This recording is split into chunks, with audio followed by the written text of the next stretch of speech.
Hello friends, हम अपने daily life के कॉन्वर्सेशन में इस तरह के फ्रेजेस यूज़ करते हैं, जैसे अगर कुछ गड़बड़ हो जाए तो। इस वीडियो में इसी से बनने वाले सेंटेंस सीखेंगे, जैसे कि अगर कुछ गड़बड़ हो जाए तो मैं तुमको छोड़ूंगा नहीं। अगर कुछ गड़बड़ हो जाए तो वह मुझे नौकरी से निकाल देगा। अगर कुछ गड़बड़ हो जाए तो वापस आ जाना। अगर कुछ गड़बड़ हो जाए की इंग्लिश होती है if something goes wrong. If something goes wrong.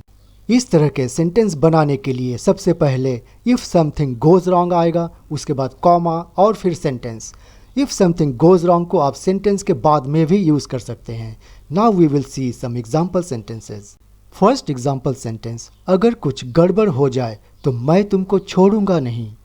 If something goes wrong I will not spare you.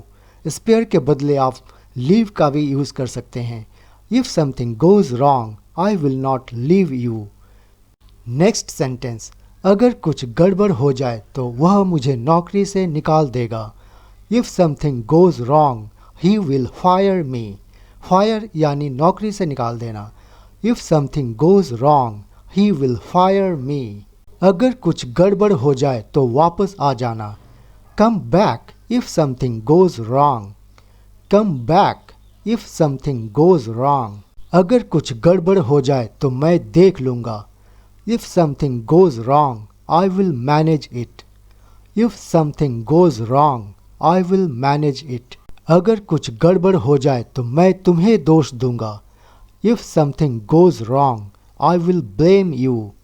If something goes wrong, I will blame you.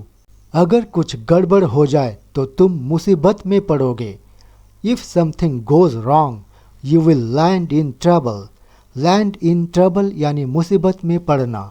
If something goes wrong, you will land in trouble. Next sentence आपके लिए homework है। अगर कुछ गड़बड़ हो जाए तो आप जिम्मेदार होंगे। इस सेंटेंस की इंग्लिश कमेंट में पोस्ट कीजिए, और अगर आपने अब तक चैनल को सब्सक्राइब नहीं किया तो you can subscribe now, and also don't forget to like this video. Best of luck.